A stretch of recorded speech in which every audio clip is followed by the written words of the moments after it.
അവിടുന്ന് കട്ട് ചെയ്ത് നമ്മുടെ നായികയുടെ വീട് കാണിക്കുന്നു. പോലീസ് അവളുടെ വീട്ടിലേക്ക് വരും. ഇന്നലെ നിങ്ങൾ കൊടുത്ത കംപ്ലൈന്റിലെ സ്ഥലത്ത് വെച്ച് ഒരു പെൺകുട്ടിയെ കാണാതായിട്ടുണ്ട്. അത് അന്വേഷിക്കാൻ വേണ്ടിയാണ് ഞങ്ങൾ വന്നത്. നിങ്ങൾ ഞങ്ങളുടെ കൂടെ വരണമെന്ന് പോലീസ് പറയുന്നു.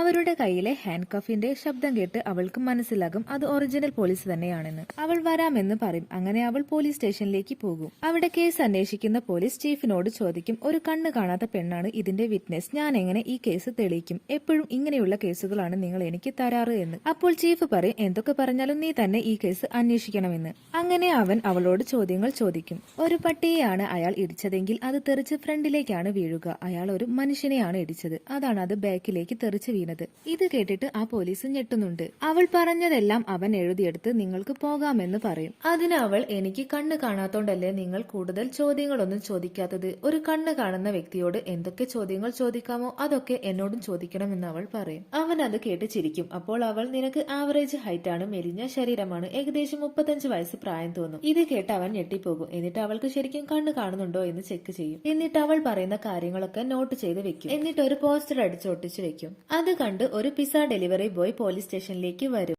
അതൊരു ക്യാബ് ആയിരുന്നില്ല, ഒരു ഫോറിൻ കാർ ആയിരുന്നു. ആ പെണ്ണിനെ അവൻ ബാക്ക് സീറ്റിലാണ് കയറ്റിക്കൊണ്ടുപോയതെന്ന് ആ പയ്യൻ പറയും. അപ്പോൾ അവൾക്ക് മനസ്സിലാകും അവൻ പറയുന്നത് കള്ളമാണെന്ന്. അയാൾ ഡിക്കിയിലാണ് കയറ്റിയത്, ഇവൻ പണത്തിന് വേണ്ടി കള്ളം പറയാണെന്ന് അവൾ പറയും.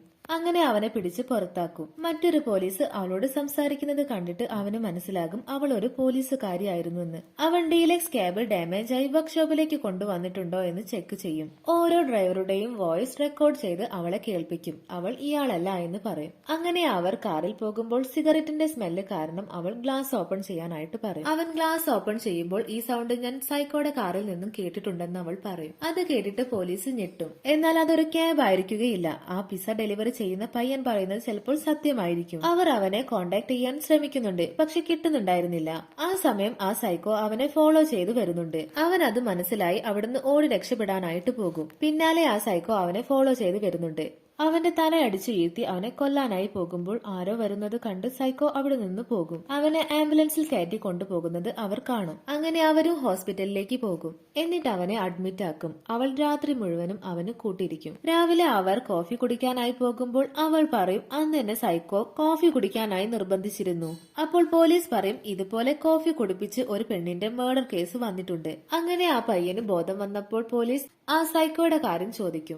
അവൻ ദേഷ്യത്തോടെ, എനിക്കൊന്നും അറിയില്ല എന്ന് പറയും. ഇവൾ കാരണമാണ് എനിക്ക് ഇങ്ങനെ സംഭവിച്ചതെന്ന് അവൻ പറയും. അത് കേൾക്കുമ്പോൾ അവൾക്ക് സങ്കടമാകുന്നു. അന്ന് രാത്രി അവൾക്കൊരു കോൾ വരും. അത് ആ സൈക്കോയായിരുന്നു. അവന്റെ സംസാരത്തിൽ അവൾക്ക് മനസ്സിലാകും ആ പയ്യനെ ആ സൈക്കോ കൊല്ലാൻ പോവുകയാണെന്ന്. അവൾ വേഗം ആ പോലീസിനെ വിളിക്കും. പക്ഷേ ഫോൺ എടുക്കുന്നുണ്ടായിരുന്നില്ല. എന്നിട്ട് അവൾ ആ പയ്യന് മെസ്സേജ് അയക്കും, നീ ഹോസ്പിറ്റലിൽ നിന്നും എങ്ങോട്ടും പോകരുത്, നിന്റെ ജീവൻ ആപത്താണ്. അവൻ അതൊന്നും കേൾക്കാതെ അവളുടെ കൈ തട്ടി മാറ്റി അവിടെ നിന്നും പോകും. ആ സമയം ആ സൈക്കോ അവളുടെ പുറകിൽ തന്നെ ഉണ്ടായിരുന്നു. അങ്ങനെ അവൾ തിരിച്ചു പോകാനായി മെട്രോ സ്റ്റേഷനിലേക്ക് പോകും. അവിടെ അവളുടെ കൂടെ തന്നെ ആ സൈക്കോയും ട്രെയിനിൽ കയറും. അത് ആ പയ്യൻ കാണുന്നുണ്ടായിരുന്നു. അവൻ വേഗം അവളെ ഫോൺ ചെയ്യും. ഇങ്ങോട്ടൊന്നും പറയണ്ട, ഞാൻ പറയുന്നത് മാത്രം കേട്ടാ മതി എന്ന് അവൻ പറയും.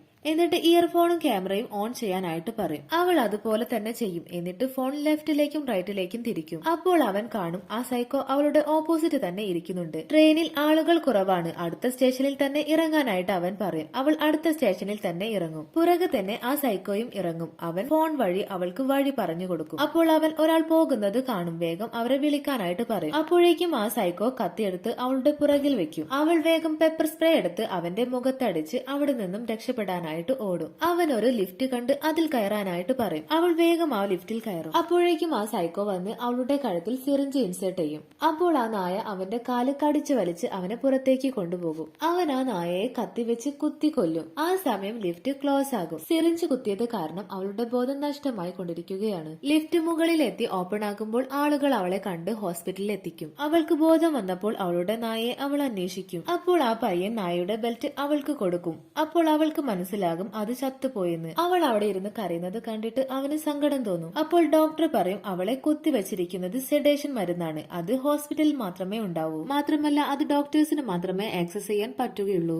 അങ്ങനെ ആ പയ്യൻ കാറിന്റെ മോഡൽ കാണിച്ചു കൊടുക്കും. ഈ കാർ ഉപയോഗിക്കുന്ന ഡോക്ടേഴ്സ് ആരൊക്കെയാണെന്ന് കണ്ടെത്തി അവരുടെ ഡീറ്റെയിൽസ് എല്ലാം ചെക്ക് ചെയ്യണമെന്ന് പോലീസ് പറയും. സേഫ്റ്റിക്ക് വേണ്ടി അവളെയും ആ പയ്യനെയും ഓർഫണേജിലേക്ക് മാറ്റും. അവിടെ ആ പയ്യൻ ഓരോ സാധനങ്ങളും നോക്കി നടക്കുമ്പോൾ ആ ഡിവൈസ് കാണും. ഇതെന്താണെന്ന് സിസ്റ്ററോട് ചോദിക്കും. ചോദിക്കും. അപ്പോൾ സിസ്റ്റർ ഇതൊരു വൈബ്രേറ്റർ ആണ്, അവൾക്ക് കൊടുക്കാനായി വെച്ചിരുന്നതാണെന്ന് പറയും. അന്ന് സിസ്റ്ററും കുട്ടികളും ആ പ്രോഗ്രാമിന് പോവുകയാണ്. അവരെ ആ സ്ഥലം നോക്കാൻ ഏൽപ്പിച്ച് അവർ പോകും. ആ സമയം പോലീസ് കാറ് കണ്ടെത്തുന്നു. അത് ചെക്ക് ചെയ്യുമ്പോൾ ആ സൈക്കോ അവരുടെ അടുത്തേക്ക് വരുന്നുണ്ട്. അവൻ തന്നെയാണ് ഓണർ എന്ന് മനസ്സിലാക്കി അവനെ പോലീസ് അടിച്ച് സൈഡാക്കും. അങ്ങനെ കയ്യിൽ ഹാൻഡ് കഫ് ഇടാൻ നേരം സൈക്കോ പോലീസിന്റെ കഴുത്തിൽ കത്തി കൊണ്ട് കുത്തും. ആ പോലീസ് അവിടെ വെച്ച് മരിക്കും. എന്നിട്ട് ആ സൈക്കോ പോലീസിന്റെ ഫോണിൽ നിന്നും ആ പയ്യന് മെസ്സേജ് അയക്കും. അവൻ പോലീസിന്റെ ഫോണിൽ നിന്നും വേർ ആർ യു എന്ന മെസ്സേജ് വന്നത് കാണും. അവൻ തിരിച്ച് ഞങ്ങൾ ഓർഫണേജിലുണ്ടെന്നും മെസ്സേജ് അയക്കും. സൈക്കോ അവരെയും തേടി ഓർഫണേജിലേക്ക് വരും. ആ സമയം പോലീസിന് പ്രതിയുടെ ഡീറ്റെയിൽസ് എല്ലാം കിട്ടുന്നുണ്ട്. അപ്പോഴേക്കും സൈക്കോ ഓർഫണേജിലേക്ക് എത്തിയിരുന്നു. ആ പയ്യൻ സൈക്കോയെ കണ്ട് ചേച്ചി അവൻ ഇവിടെ എത്തിയിട്ടുണ്ട്, വേഗം ഓടിക്കോ എന്ന് പറയും.